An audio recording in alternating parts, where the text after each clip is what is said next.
Looks like people maybe they went. Some people. Well, so Huh? most important is that we're here. Yeah, exactly. That's the most important. Yeah. Yemani kan, Akolka. akol kan. Okay, so boys, we're getting back into Hilchot Shabbat, and today is a hair and makeup day, right? Hopefully, you get to make up. So, we actually already started a little bit about hair, about washing hair. We already spoke about that. We both spoke about cutting hair and nails. We spoke about that. So today we start on page 80, and we're starting about combing hair on Shabbat. Combing hair on Shabbat. Okay. So, what would be the issue? Better than nothing. What would be the issue? Well, that's number one. What's the issue with combing hair? What are you doing? You tolesh. Pulling off. Pulling off. Okay, so what is that? What would be that issue? Tira. All right, so let's take a look. Oh. There is a Mishnah in Masechet Nazir, Membet Amud Aleph. Okay, that's right. Nazir Chofef Mefasfes. What does that mean? He may slightly. He may shampoo Right. his head and separate his hairs manually. All right. So Mefasfes means to separate them. Avalo Sorek. What does that mean? With the masrek. He shouldn't comb his hair. Comb with the. Okay. So one of the things the Nazir is, what's the halacha of a Nazir? A Nazir can't cut his hair. So we're worried that he's going to pull off his hair. So the Mishnah says he can shampoo it, not a problem. He can, with his hands or whatever means to separate it, but he should not use a comb. So the Gemara wants to understand what is going on. Chofeif umpaspeis money. Who allows the Nazir, who has an halacha that he can't cut hair, who allows him to shampoo it regular day? A Nazir. We would be Shabbos. Right. But a Nazir is every day. Right. So who allows him to shampoo and separate his hair? So Rabbi Shimon here. Rabbi Shimon. Why? What's Rabbi Shimon shita? We were so already in Hilchot Shabbat. Davar she'enim mitzkavein mutter, because it's something that you're not mitzkavein. It's not something you're planning to do. Not something that you want to do. Right? He's coming to shampoo his hair. He's not trying to pull out his hair. So therefore, shampooing and separating hair is fine. We're not allowed to use a comb. Who is this? Atan Rabbanan. This is the rabbis. The right, any day. Right.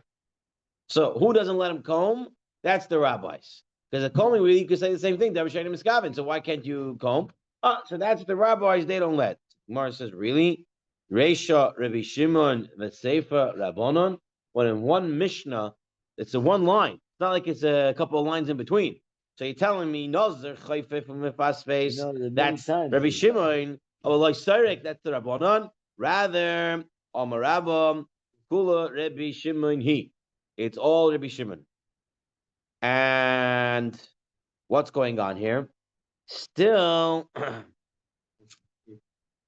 Kol HaSarek. What's going on when you comb your hair? Lehasir Nimin medul dalot mitkavin. He's still planning to take out the stray hairs, the hairs that he wants to remove out. So apparently, combing hair, part of the idea of combing hair is to take off hair. Okay, so therefore, anytime you comb hair, it's not a davar she'enim miskavin. I didn't really want to take it off, whatever is just happening, but no. The plan of combing the hair intends to remove stray hairs. It comes to take off stray hairs. Hairs that start to disconnect. They might not be completely disconnected, but they start to disconnect. Okay?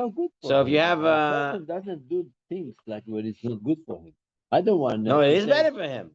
It's better for him. Yeah. Nobody wants to be without hair. No, but the minute he starts going, it's gonna fall. It changes. Right. Okay, so let it fly. Let it go by itself. Well, why I need to take it out? But that's so. basically, from my understanding is that if I understand the Gemara correctly, what I understand here is that the Gemara is saying that you have sometimes loose hairs or somewhat loose hairs. If people want to walk around with nice hair, they don't want their loose hairs falling out in the middle of the day. So they brush it, and as they brush it, they get rid of the loose hairs. So ask your daughters or your wife or whoever has hair and they're brushing their hair, you'll see at the end of the time they pull off their hairs from their comb. All right, because that gets rid of the hair. They're not happy. Okay, When they see so much, once you get older. How much hair they have in their combs, my boy. But Maisa, happy or not, that's what happens when you comb. Okay, so it's not a davar sheni miskaven. It's part of what happens when you comb. So You don't remove it, it's gonna become matte. It's gonna turn that into it'll be knots and problems.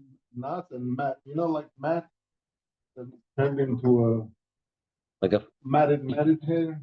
not nice and long and strong. You know, like matte. You know the matte. Yeah. Or how do you call this? You know, when you take and hairs and make It's it. gonna get together and gonna be hard. You thick. know, like So there's a reason to do it. Basically, you're making the hair be more pretty that way.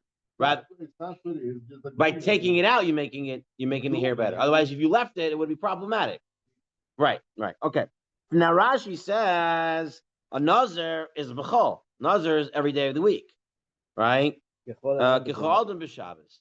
Just like everybody else is on Shabbat, right? A nazir is not allowed to take off his hair any time. So therefore, he's never allowed to use a comb. But we who are not allowed to remove hair on Shabbat, okay? So we're like a nazir on a weekday. We are on Shabbat. I think the halacha is you're allowed to use. So let's take a look. A comb is like. Let's take a look at Shulchan Aruch. Big thing. Shulchan Aruch says.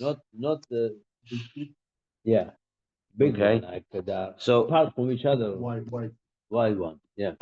So what would this be? Under which malacha would this be? L'maisim? It's the malacha of menapetz, right? Menapetz is combing. Okay, so combing one's hair. 81. No. Menapetz does not apply to live hair or fur. No, that is a different issue. No, combing is when it's a dead hair already. So this would be gozez, removing hair, right? Yeah. You're being gozez, you're removing, you're sharing hair. You're right, no? Here, what? In gozez, one is not allowed to use a comb on Shabbat to comb his hair because he will ultimately uproot hair while combing. So it's malacha of gozez. Okay, so what does Shulchan Aruch say? Let's take a look at Shulchan Aruch in source 17 on page 81. Applies to like horse brush. Like Let's see. Asa l'sroig mesek b'Shabbos, combing with a comb. Even though it's the one they make from a hair of a pig. It's a little softish, I guess. Because it's never possible to comb and not pull out hair. And you can be over the malacha of gozes, of sharing, of pulling out hair. So plucking hair, yeah, you're removing hair by using a brush. So says Shulchan Aruch, you're not allowed to use a brush. The Ramah says, you're allowed to shampoo your hair, and you're allowed to separate your hair by hand. Yeah, you're allowed to. We talked about shampoo. You're not allowed to lather it, but you're allowed to put a liquid, whatever, on your hair, but no lathering. All right, you just let it run with the water. Same thing with your beard. You can wash your beard. You just don't lather it up and stuff like that. Okay. Okay. Now comes the Mishnah Berurah. The Mishnah Berurah wants to tell us that even if you're not planning to take out the hair, it's a psik ratio. It's going to happen. You use a comb, it's going to happen. It has to happen. Therefore, you're not allowed to use a comb. Now, says the Mishnah Berurah, the fil b'mesek rach, even if you're using a soft comb, you go barsht raka. I don't know what a barsht is, but barsht raka. She'ein psik ratio. Gam kin aser im loy be'oifen she'ein mechaven l'sir hanemin. Rather, okay. So says the Mishnah Berurah, if you're going to use a soft comb, which it's possible that hair might not be pulled out. Okay, meaning if you use a comb, we're going to see halacha if it's the teeth are close to each other, or a hard comb, then when you use it, it's definitely going to pull out here. That's a problem. Mishabra says if you have a wide tooth comb, it's wide, not very close to each other, and it's soft, so it's not 100% that your hairs are going to get pulled out because it's a soft and wide tooth. Therefore, that would be allowed, says the Mishnah Berurah. Now says the Mishnah Berurah further. Sefer Short Yaakov. He says I see a lot of people combing their hair on Shabbat, and they think it's completely permitted. Everyone should tell them that it's not. And if they tell you, oh, but it's going to be Ginai, it's going to be embarrassing to walk around with such hair, they can do it in a permissible manner, says the Mishnah Berurah, using a soft brush, lightly, without intending to remove hairs, or they can use their hands. It says Mishnah Berurah on page 82. He says, nevertheless, fixing the hair lightly using a utensil made from pig hair, that's the soft brush of the day, is permitted. So lightly using a soft brush is permitted. Says Mishnah Berurah. Lightly using a soft brush, a wide toothbrush, one that's not definitely going to pull out here, and you're not really combing it, you're just kind of, just shaping it slightly, that would be okay. Fixing lightly is permitted.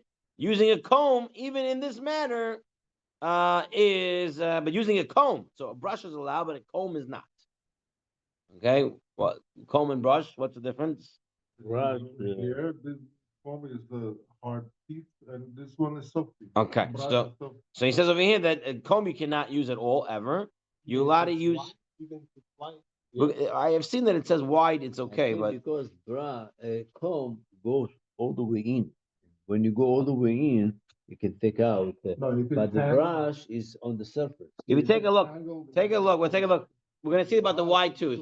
It's on the We're gonna surface. see 1 minute on page 83. Okay, on page 83, he's gonna talk about the wide comb. 1 second. He brings the Shalos of Tzurba Rivash, and he said, I never saw or heard anyone suggesting permitting combing. No, anyone breaching this halakha, whether a young man or a married woman, child, elderly, because people look at a brush as muksa, as a keli of muksa. On the brush, not on the comb. And he says, brush. He says, however, the unmarried woman fixed their hair lightly using a utensil made from pig hairs because it doesn't pull out here. So that's the Rivash, that's Rishon. And he's saying that people in his day wouldn't even come close to a brush or a comb. They looked at it as muksa. Says the Orchot Shabbat that if a child has lice, you can't use a comb on it because it's thick comb. And it's definitely going to pull out hairs. You can't use that on Shabbat. And also, it's going to take the lice out. It's, Right. It's doing Bora. Borah. Okay. Shmiat Shabbat Kil Chata. Here he goes. Page 82, source 21 on the bottom. Rubbing one's hair or beard gently is permitted. One not be afraid that he will thereby pull out some of them. Again, if you're doing it in a way that's not pulling, that's fine. If you have food stuck to your beard, so also you can take it off. Just make sure you don't pull out your hair. What about combing hair? He says combing hair using a comb, thick brush or hard brush, that's forbidden. And moving the comb and brush is prohibited due to muksa. Since you can't use it now, it's muksa. So hard comb, thick brush, but combing and brushing hair using a brush with soft bristles or a comb that has wide space between its teeth is permitted, as there's no concern that hair will be pulled out when using them. Okay, so soft brush with soft bristles, and a wide tooth comb, says the Shmirat Shabbat Kilchata, that would be okay. The whole idea is these kalim are not they're not definitely pulling out hair. It's not like a regular comb. It's not like a regular brush. Not definitely pulling out hair. They're also giving you a tool to do it because you can't put something like this on people and say don't because they're gonna do it. It's exactly that people can't Exactly, handle. Exactly. So if they tell you with the wide one, at least they're going to do with the wide easily and nothing going to happen. But if you say completely no, if they're going to do it anyway, and then they're going to do it, You got to give them a way out. with the tiny things like that, not allowed, and they're going to anyway. They're going to, people, the girls, the boys, Right. they look beautiful. right? 100%. So he writes over here, a good practice is to make a special brush for Shabbat. You get a Shabbat brush, and that's your Shabbat brush, Shabbat comb, and you only use it on Shabbat. And this way, it doesn't look like you're using a muksa keli on Shabbat. Because if you use the same one back and forth, even if it's mutter, it might look like the chol, and you don't want to use it. Okay, so that's his recommendation. The Ben Tzion Abba Shaul in the Or Tzion permits combing with the brush softer than one made from pig hair. So pig hair might be a problem, that Shulchan Aruch says, but anything softer than that will be okay. He says Sfaradim don't have the custom of making a specific comb for Shabbat. If it's okay, it's okay. You can use it. You don't have to make a specific one for Shabbat. Many poskim do not mention any leniency to fully comb or brush hair on Shabbat. The Moshe Feinstein writes, using any material is prohibited, and only gently arranging a specific area is permitted. Okay, so take a look at Shailas Tshuva, Igros Moshe over here in source 22, and he says it's obvious that the same applies if the brush is made from other hair, that there's no leniency here at all. Okay, and whatever that the Magen Avraham and the Rivash said you're allowed to fix up, that means they're arranging the hair lightly with a utensil made from pig hair, not with a comb. So Moshe Feinstein is much more machmer. He says it has to be a very soft, and it's just for a little bit, just for fixing up a little spot. Right. So the Shemet Shabbat says if you have a brush or a comb it's not problematic, you can use it completely, from what we understand. Whereas Moshe says no, you can only use something soft, and you can only use it in one spot, like for a little touch up. That's it. Okay, let's take a look at the Yalkut Yosef. The Yalkut Yosef in source 23. He says a man may not curl his peyot. Okay. See this all the time. And certainly one may not use curlers that are designated for this purpose. Okay, you're not allowed to use a curler on Shabbat. And you mean the tool, but finger is okay? We have to see. One who is leaning to curl a pair that already curled has a basis on which to rely. Meaning if it's already curled, and now he's just curling them again, right? So then he says there's a leniency there. The idea is because when the halacha is brought, they're usually brought with the lashon of the woman, that the woman can't comb, right? And so people might think that maybe the men can. So it's interesting that he writes over here that what's it called? He writes that man also can't curl his hair. Combing with the comb is rabbinically prohibited on Shabbat. Okay, so it's an issa d'Rabbanan, right? It is the malacha of geizes, but it's still an issa d'Rabbanan. Not if you did what you wouldn't be chayiv a chatat, right? Also, the early Mr. Shabbos of mutter lahachlek et se'er with soft cloth brush. So the Yalkut Yosef allows a soft cloth brush. What's a soft cloth brush? The bristles are made out of cloth. You have such a thing? I don't know. It says a soft cloth brush or by hand. That is permitted. Says the Yalkut Yosef. So again, hand for sure. Something soft seems to be okay. Okay. They asked Rav Mordechai Eliyahu, what about if a woman has to go to mikvah? Oh, the brush for the cloth, maybe. Soft cloth brush. You know the brush that you clean your jacket with? That would be allowed for the hair? That's what he's saying? That's what it sounds like. I was thinking the same. But it's a brush No, it's without not for the hair, but it's right, it's hair begodim. The material is a cloth. No, it's for the cloth. It's brush. No, but the material also made out of cloth. No, it's soft hair. Very soft hair. Oh, very soft hair, yeah. Very soft. So that seems to be what he's saying over here. That's what you're allowed to use. That brush doesn't do anything to it. Yeah, that's the whole idea. So what's the point? You do The what point you is do. going to arrange it the way you want it. Here, let me read to you from the outside of the Tzurba for a moment, from Laws of Shabbat. He says, so over here he wants to say that you cannot use a comb. So Rabbi Nachshon says you can't use a comb, even if it's wide space. Rather, he wants you to use a brush if you do three conditions. no stiff brush because the bristle will remove here.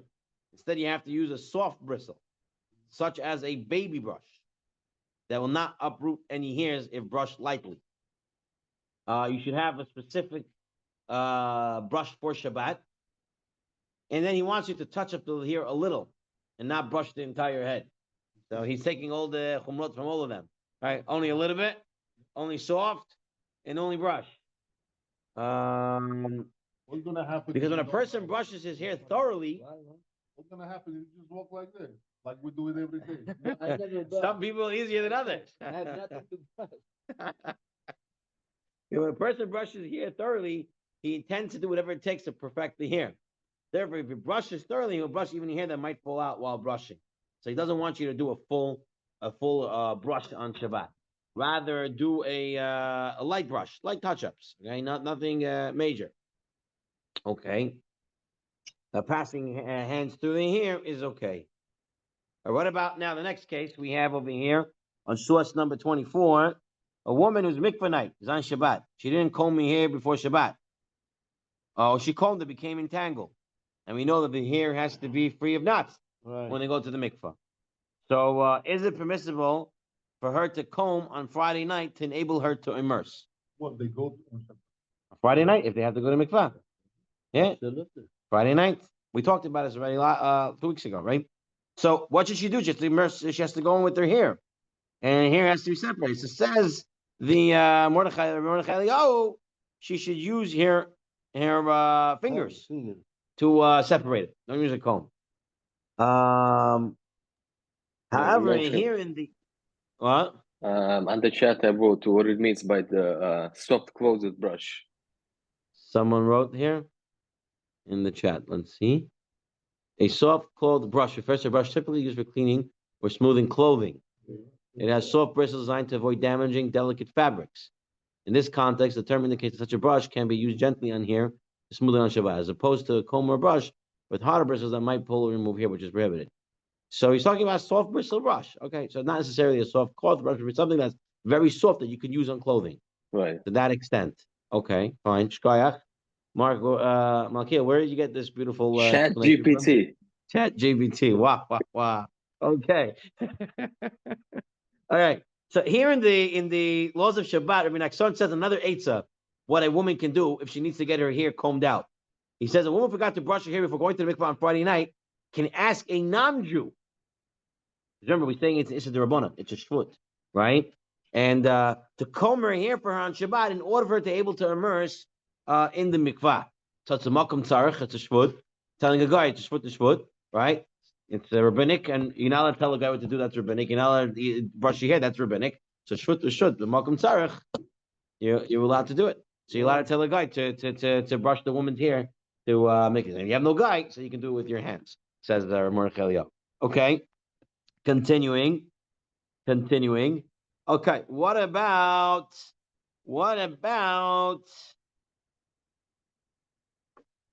combing a shaitel, a parik, a wig? Can you comb it on Shabbat? So we were saying gozez is when you pull out here from a live person. The wig is not alive. I would sure hope not. Not alive. And you're pulling out of here. I'm not allowed to. So let's take a look. The thread. First, you want to compare it. He writes over here in the Ramah, source 25. The wool. It's forbidden to brush clothing using a broom made of wood chips, so the bristles should not break. So if you're going to use something on clothing, and that thing you're using it is going to break, then you're not allowed to do on Shabbat. You're breaking it. It's forbidden to sweep the house with brooms made of dry tree branches that are not bent over, as they will break. It's like destroying a vessel. It's a soter. You're breaking, and you're not allowed to break on Shabbat. So what about a wig? So says the Shmirat Shabbat Kilchatab. Something you're going to take out. It's proper to refrain from combing a wig, the shaitel, the Shabbos of Yom Tov. But you're allowed to smooth the hairs of the wig using a soft-haired brush. So a soft bristle brush you're allowed to use on the wig. Part of it's not a problem. And don't 1 second. Hold on. I love this guy. 1 minute. It's preferable for brush to be designated specifically for Shabbat use. Okay. So he wants you, he says, you have a special brush for the Shabbat wig. It has to be a soft brush. And then that would be permissible in the laws of Shabbat. He writes over here. What it would be minapetz, it would be combing. That would be the issue because it's dead here, so that's combing. One may comb a wig on Shabbat and the following conditions are met. One will not pull out any hairs.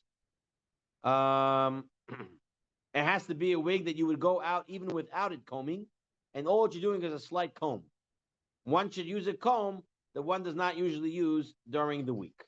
Okay, so that's what he wants to say over here on the combing. So the Gabriel wanted to say a very good part. Gabriel, what did you want to say? It's a sort of week regardless. That's what it is. Why? So, Because Rabbi we Maya said- cover with a mitbachat. Exactly. Yeah, we're there. So I don't want to get into the hilchot of head covering today. Chumavadia was very pro no wigs. Now, whether on a halachic basis is there basis for wigs, there are halachic sound basis. The passive one. No. Even for any type of wig, there is a halachic basis for them. Whether you should be doing that or not, that's another question. And again, anyone who follows Chumavadia would definitely not do it. But there are a halachic basis to permit wigs in all situations, even for Sfaradi. Okay. However, it's not a wig shear today. There are issues with wigs as well. There's issues with the other coverings as well. Shem, ask your local competent Orthodox rabbi for guidance during a wig shear. Okay. Now we're gonna get to the next topic, and this is braiding here. Okay. Can you braid here on Shabbat? What would be the problem? Your the texture, you're making Oh, design. no, the You're knots. creating The design. knots. You're building. All right, so let's take a look. Says the Mishnah Masechah Shabbat, V'chein ha-godelis. The same is true with regard to a woman who braids her hair. V'chein ha-kochelis. What's kochelis? Is putting on blue eyeshadow. V'chein ha-pokeset. What's pokeset? So some want to say it's blush. Others want to understand it. It means fixing one's hair with either a comb or by hand. The Rambam says pokeset is another type of braid. Okay, so all of these, Rabbi Eliezer says they're all an issa d'oraita to do them. But the Chachamim say it's a derabanan. It's not a d'oraita issa to braid. It's a derabanan issa to braid. The Rabbanan Isser to put on blush. It's the Rabbanan Isser to braid in another style or do something else with your hair. Okay. The Gemara wants to know what would be the issue. What is the issue with doing these things? Go delet, kochelet, upokeset, mishumai mechayva. Why would you be chayiv for doing these things? Some Rav Avin, Rav Yossi, Rav Chanina. Go delet, mishum, oreget. You know why? Because he's weaving. Braiding is like weaving. Kochelet, mishum kotevet. And if you're putting on eyeshadow, it's like you are writing. Okay? And pokeset, he writes here writing. Right. We're going to say it's dying instead. We're going to say that. But the pokeset is mishum tova, which is spinning. Yeah. That's what he says over here. It's spinning. So, Amr Banan, Kamei Ribo. Is this the way you weave? Is this the way you write? Is this the way you spin? Can't be this way. Rabo says the didim. What's the wrong with putting on kochelet eyeshadow mashum tzovaat? Because he is dyeing. You're making color. You're dyeing the skin. That you're not allowed to do. Godelet upokeset mashum boine. You know why you're not allowed to do braiding and another type of braiding is because you're building. You're making something. Is this the way you build? Says in. Yes. How do you build this? It says Vayiven Hashem Elokim et hatzala. That it says Hashem built the side that he took from Adam into a woman. Melamed that what? Shekil'am Hakadosh Baruch Hu lechava v'yiveh etzel Adam. That Hashem took Chava's hair and he braided it, and then he brought Chava to the chuppah with Adam. With Adam, and in a place called Bichrachei, they would call lekaliata braiding banaita. They would call it building. So braiding is called building, and therefore braiding is a sur the rabbanan of boneh. Okay, so that's what we're coming out here. That braiding is a sur of boneh the rabbanan. So says the Tosfot, what about taking off of the braid? Telling me a braid is asur to make. What about taking off the braid on Shabbat? Breaking the building. Oh, this is breaking the building. You're not let it break. The Svara, who? The just same way you're saying that braiding is a building, that also taking it apart is going to be an isser of breaking it. That's why Nissa Derabanan. You're right. Nissa Derabanan. This is Derabanan. That's right. That's Nissa Derabanan. So says the Shulchan Aruch. Look at Shulchan Aruch. So it's 31. It's forbidden for a woman to braid her hair on Shabbat or to untie her braid. So you tell the girls if they're braiding their hair, they're keeping it all Shabbat. There's no playing around. Right? You don't make new braids on Shabbat. Says Mishnah Berurah, midrabanan is all drabanan, because it says in the pasuk that Hashem was. We learned from the pasuk of Midrash that says that Hashem was braiding, and it's calling it binyan, and therefore we don't build on Shabbat, and therefore we don't let them braid on Shabbat. What about getting them together in a rapid band? What? Ponytail. Oh, so we're going to see in a minute. Just putting it here together. We'll see in a minute. Now says the Mishnah Berurah, this is all true with hair attached to the head. What about v'hakolat se'er pe'an nochri? What happens if he does it on a wig? Now, look what he writes in the Mishnah Berurah, writes in the parentheses. Shikorin paruk. What does paruk stand like? Parik. Right. So in Radin, they spoke Russian or some form of Russian. Parik in Russian, it means wig. So here in the Mishnah Berurah, he writes paruk, which means parik. The same word, right? After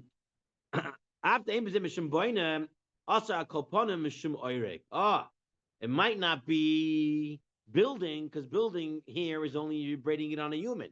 If you're braiding a wig, well, then it's weaving, because you do weaving with detached hair, right? So that's weaving.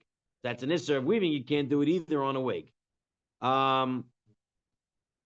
Nevertheless, it appears, right, that if people are doing it to a wig, it's not worthwhile to protest in a place where people will not listen to us, says the Mishnah Berurah. So even in the time of Mishnah Berurah, people weren't listening. It's not a new thing. Okay. So says Rav Shlomo Zalman Auerbach, so he wants to say that prohibition against braiding, it's only if they braid 3 sections. But there's no prohibition against a braid made of 2 sections, as this is not similar to building.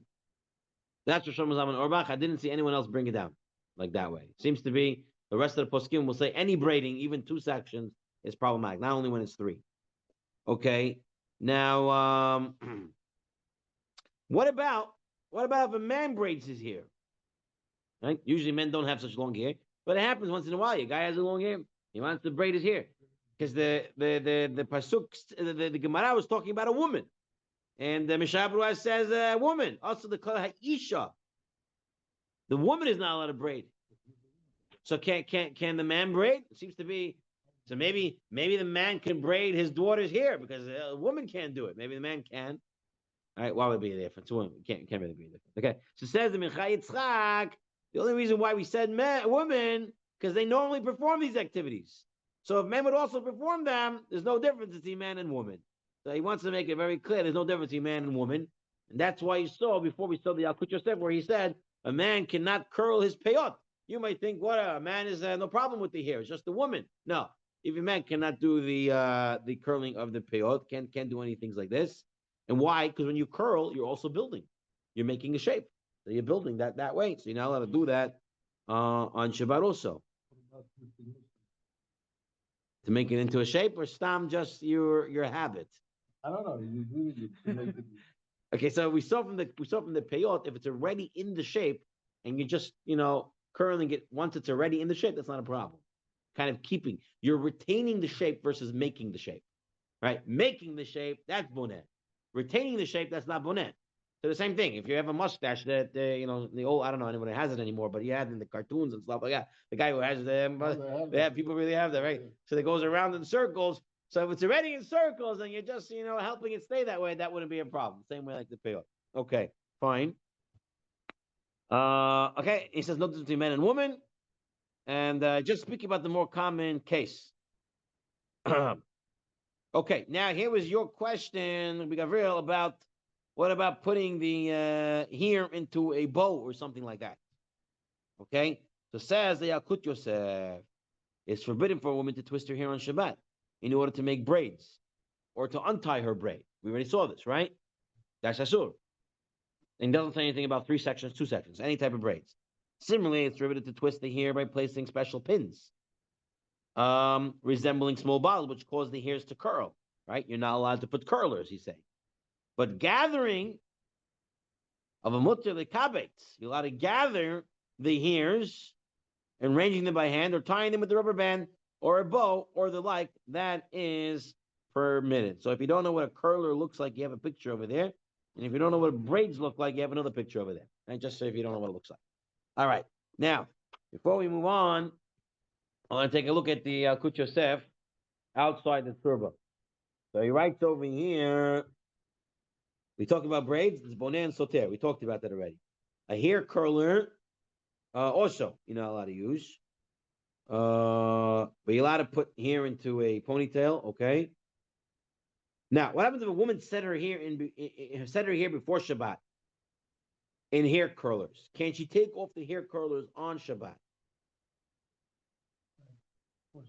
Right. We said if you have a braid, you can't undo the braid because the braid is a bonnet and taking apart the braid is soter. What about if I put it in a hair curler? Can I take off the hair curler on Shabbat? Play it out. Oh, so very good. You're not destroying it. You're not taking it apart.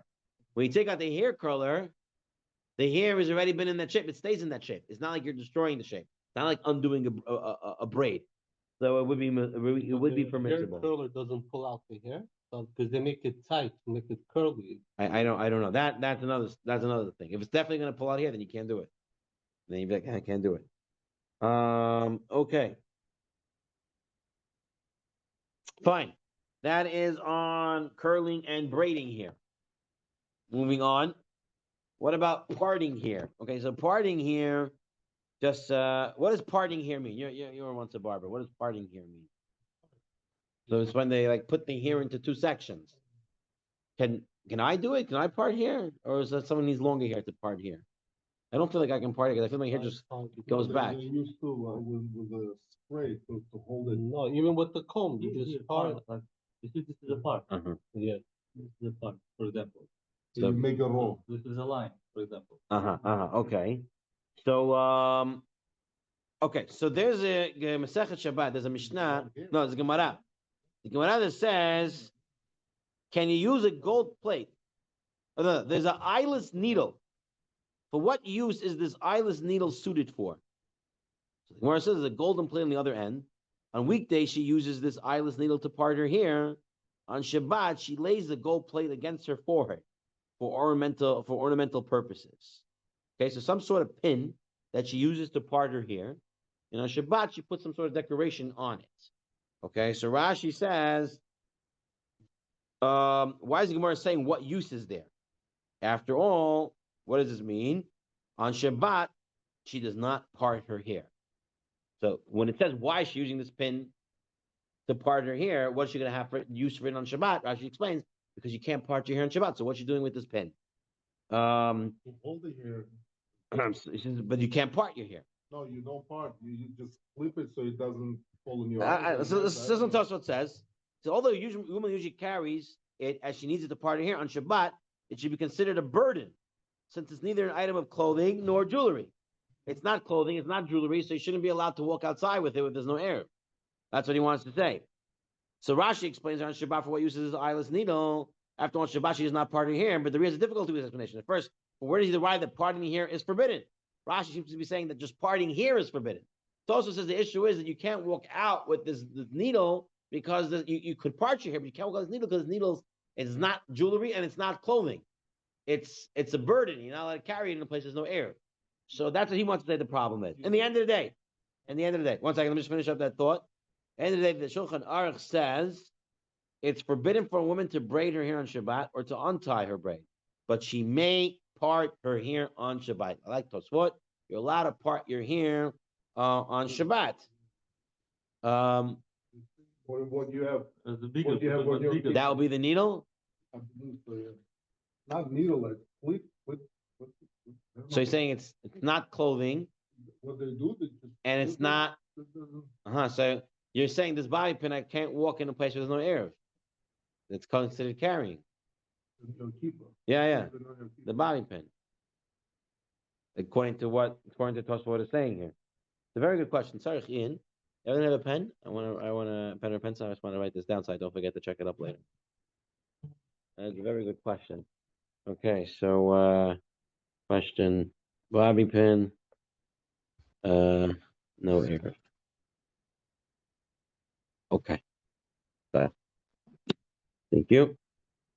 Okay, and I think we saw this already, but let's take a quick look. Yalka Joseph outside writes, it's permitted for a woman to put a pin in her hair to hold it in place and go out in the street.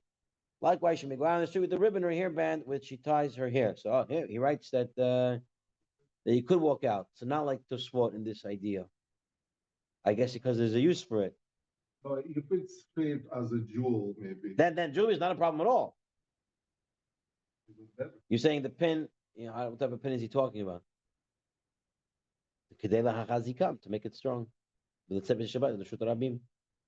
Okay, fine. Looks like the answer is here. What about the clip? But we'll have to understand what that's a whole nother story.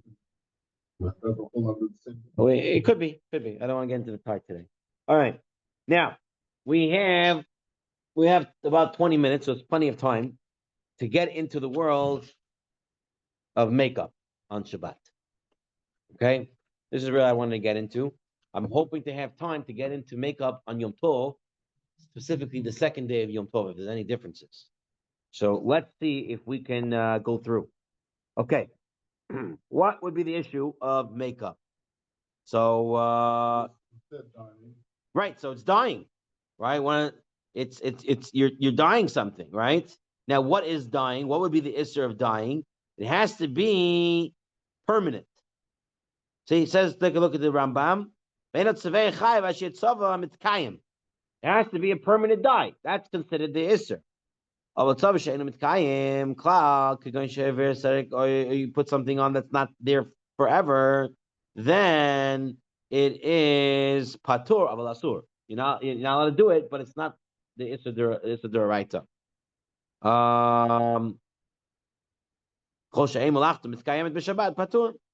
Okay, so this is the idea. Dyeing, coloring something, it's only if it's a permanent color. That's the problem.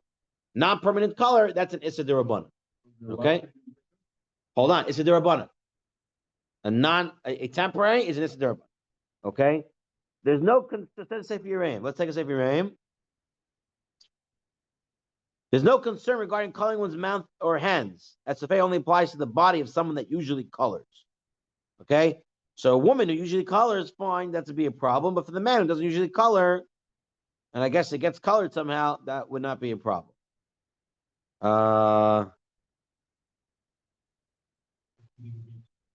Right.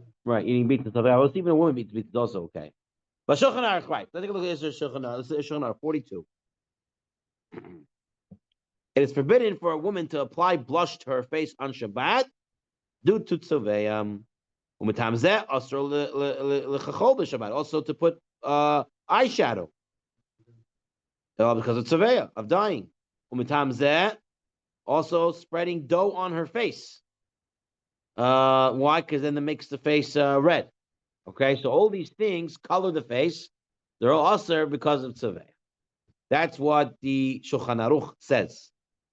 Says Magen Abraham, since it's normal for a woman to do this, this is considered tzovea, unlike for a man, as he wrote in the end of the last siman. Nevertheless, this is only an Issa D'Rabbanan, because the Issa D'Oraita is when it's permanent. And all this makeup is not permanent. So therefore, it's only an Issa D'Rabbanan. Okay. So if you don't know what makeup is, because really you have there on the bottom. Lipstick, makeup powder, eyeliner, and brush. So now we're all familiar. Okay. So you have now on page 44. Says coloring their lips or similar is forbidden, even if they're already colored before Shabbat. So even if she already put lipstick before Shabbat, now she wants to do a touch up to the lipstick, that's also asur because you're still coloring. Okay. What about using colorless lipstick? So you also have a problem with smearing. That's also true. But you have another issue also. It's also tzaveh in the sense, why are you putting on colorless lipstick? What does it do? Not just that, but the color is not just the chapstick, but also colorless lipstick. What it does, it makes your lip color brighter, nicer, brings more of a shine to it. So it's also tzaveh coloring. Okay, it's also the issue of smearing. All these things are also true. It's forbidden for a woman to use powdered makeup that's mixed with cream or soap. If the powder is mixed with some sort of cream or soap, not allowed. It's also proper not to apply makeup powder to the face, even if it does not adhere well to the skin. Shmet doesn't want you to use any makeup, even if it's powder, if it adheres to the skin. And the Alkut Yosef outside over here, he writes what Gabriel said, applied to the lips, petroleum jelly or chapstick, it's a malacha of spreading, of smearing, which would be a problem. So that's also. Now, Rav Moshe, he writes, throwing white powder on the face, which doesn't last at all, does not have any prohibition of tzaveh. So he's just throwing it on. She's just throwing it on. I don't know why we should be throwing it on.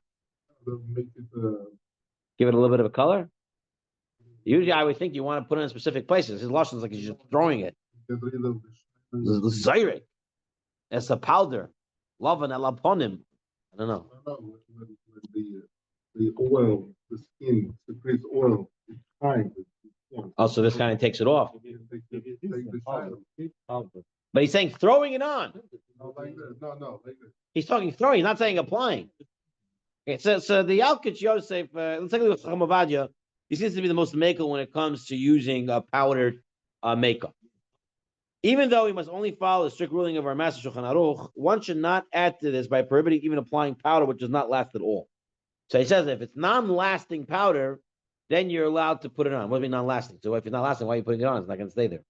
We'll have to see that in a minute. And also, it's not adhered to the face. Therefore, one should permit placing even colored powder as long as it's not mixed with ointment or cream.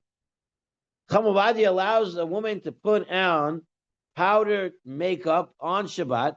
He's not saying to throw it, to apply powdered makeup on Shabbat, as long as it's not mixed with any oil, creams, or liquid. Strict powder.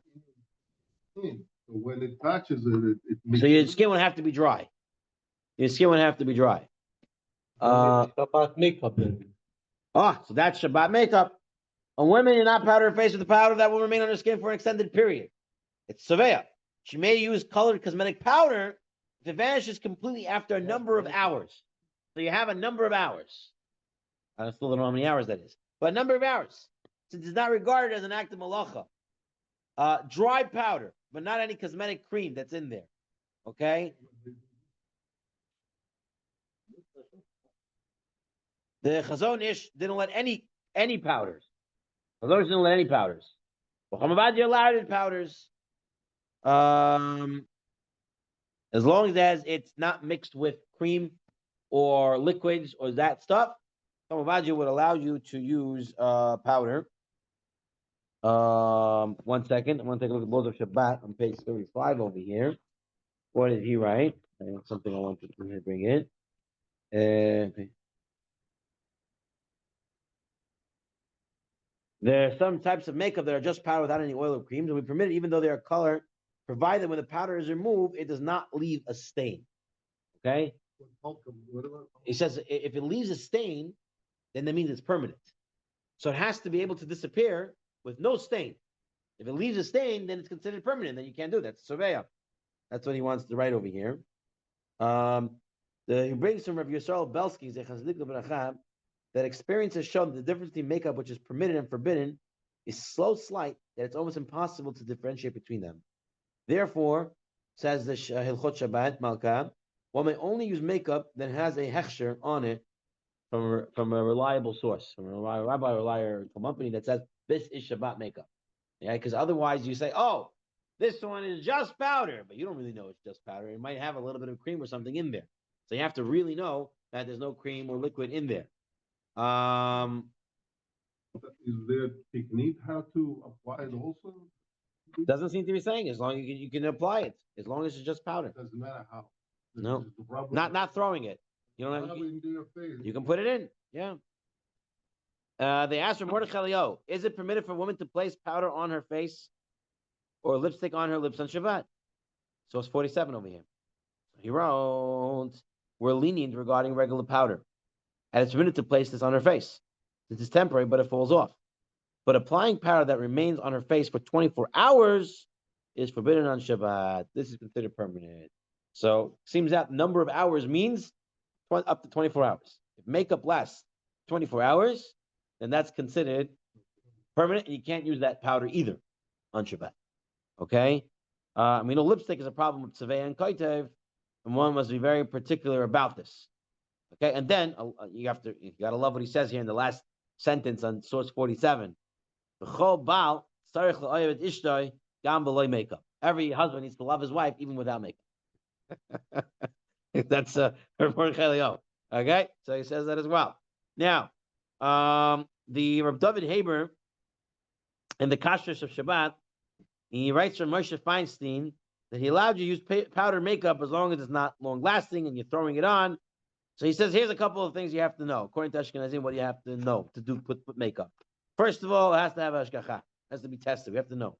Wow. Not just that somebody says, oh, this is powder. Yeah. What about Mahal Kelef? Wow. No, we're talking about putting it Tzurba.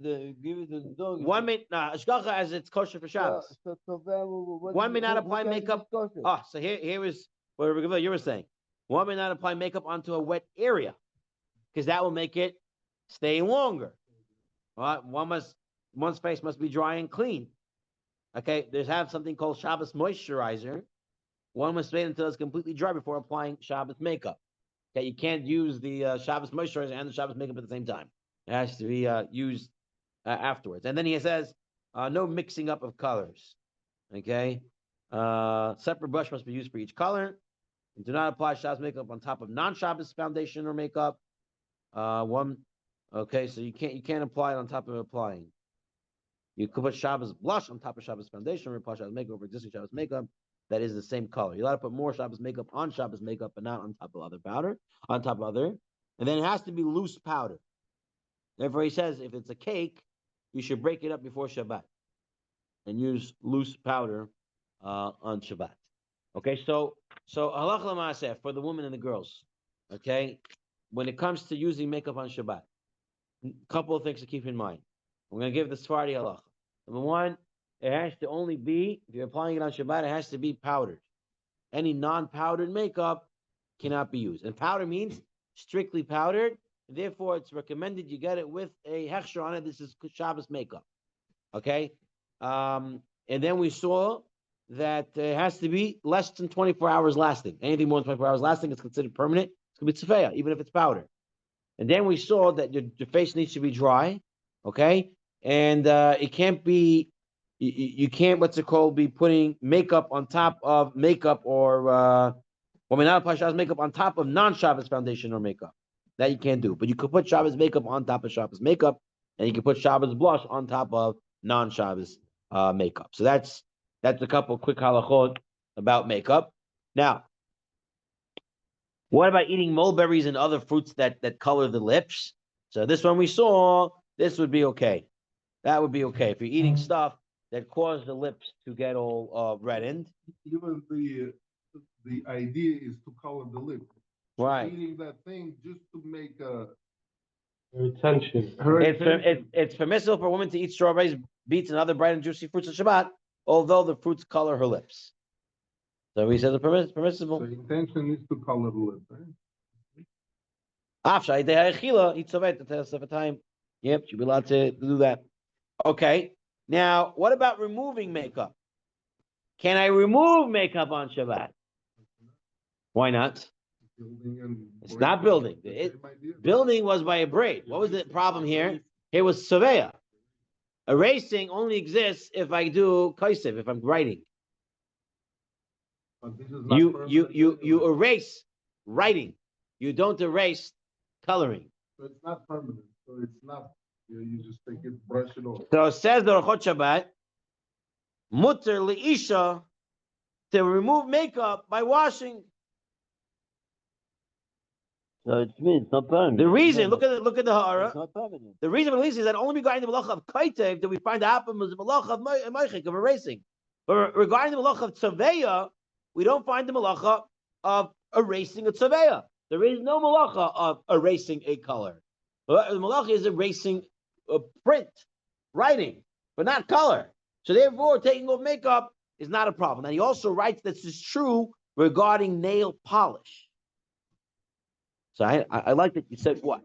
Because the Alkut Yosef says in Beferish, it is forbidden to remove nail polish from one's nail on Shabbat. And here in the Orchot Shabbat, he says you're allowed to take it off. So I was trying to find out what's the reason over here. I'm not going to give you a reason, but I'll tell you what he writes over here. In the Rabbi Ribiat writes in the back over here, from Shomazam and Orbach, that you're not allowed to take lock from the tzipronayim, right? Lock is nail polish. So you're not allowed to take it off the nails. Because it's zechoshev kemeser tzava amanat lichzdor v'lotzaveya. Is you're taking off the nail polish and preparing to put on new nail polish. In Shabbat. Even though I'm not putting it on Shabbat, when I remove nail polish, I'm removing it to putting on nail polish. Problem. You're not allowed to prepare on Shabbat for something. So that's the problem. That's why he says you can't do it. That's why you can't take off the nail polish, because you take off nail polish on Shabbat, there's no problem of erasing because it's makeup, it's color, but the problem of preparing it. So he writes over here. This is what's going on. Even though it's not going to be right away, maybe she's going to be Tzurba another month or another 2 weeks. But it's also Mishum Tzurba Matzati the Kiva, and he says, listen, it came from Shomazam and Orbach, and therefore I won't permit people to take off nail polish, says Rabbi Ribiat. And looks like Chamavaji goes with this idea as well. You do not take off nail polish on Shabbat, because when you take off nail polish on Shabbat, is you're prepping it for nail polish after Shabbat. And that would be a problem. So how does this play out? Because sometimes when the woman, if they have chapped nail polish, they can't do Netilat Yadayim on Shabbat. They can't wash their hands. It's a chatzitza on the nails because they don't like it like that. So it's a chatzitza. So they can't wash and make it Netilat Yadayim. So you would say, according to Rochot Shabbat, who says you can take off nail polish on Shabbat because you're just removing color, and there's no issue of removing color, so then Ashkenazim would be able to take off the nail polish on Shabbat. Yeah, but whereas Chamuvadia, Shomazam and Orbach, and others say no, you can't do that on Shabbat it's the either. And taking off the nail polish is maybe all right. Here, when the laws of Shabbat, he writes, one may not remove nail polish on Shabbat with the intention to reapply it after Shabbat. So Rabbi Nachshon makes this kavanah. He says, if you're removing the nail polish with kavanah to put on new nail polish, that's going to be a problem. All right? That's going to be a problem. But if you're removing it, seems to me, if I'm removing just to remove it, shouldn't be a problem. In fact, he writes from Avnei Shoham, if a woman needs to immerse in the mikvah and the nail polish is considered chatzitza, then she may remove it carefully. And Moshe also says this. So it's not the issue of removing the color, it's the issue of prepping it for after Shabbat. Okay? And then he writes, however, one may wash away makeup on Shabbat. Now, if you give me, we're still waiting for someone, so give me 1 minute. I was giving a shiur in Regal Park a couple of months ago, and one of the girls asked me a question. She said she got a text message before Yom Tov, And the text message said that even though the first day of Yom Tov is like Shabbat when it comes to makeup, that on the second day of Yom Tov, they would be allowed to put on more makeup. To apply, he writes as follows. Regarding almost all laws, the second day of Yom Tov is equal to the first day of Yom Tov. The sages made an exception, permitting applying certain makeup on the second day of Yom Tov. Regular blush, not Shabbos blush. Regular mascara, regular eyeliners are permitted to be used on the second day of Yom Tov, since they don't involve smearing, just applying on the skin. However, applying standard lipstick and nail polish is a problem because you're still smearing, as we mentioned. And the second day of Yom Tov is Shabbat, or it's Rosh Hashanah, where the 2 days it's considered one long day. You can't do it. Now, where does you get all this from? Where do you get all this from? That why would the second day be any different? So it's really how you learn up a sugya in Masechet in Beya. Masechet Beitza on Chaf Beis Amud Aleph. There's talking about and it's talking about. It says there about the eye, something about making the eye more illuminated. And how do you understand that? Do you understand that it means it's a sickness in the eye? What does this mean to actually put blush, to put mascara around the eye? The Rambam and the son of the Rambam both understand it as being putting the eyeshadow around the eye, the mascara. So I'm going to read to you from the Chazon Avadia, and here it's Meferish.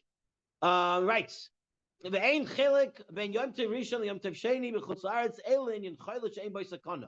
שביום טוב ראשון אסור לעשות לרפואה על ידי גוי, ואילו ביום טוב שני מותר לעשות לא כל דבר שהוא בשום שבוס אפילו על ידי ישראל.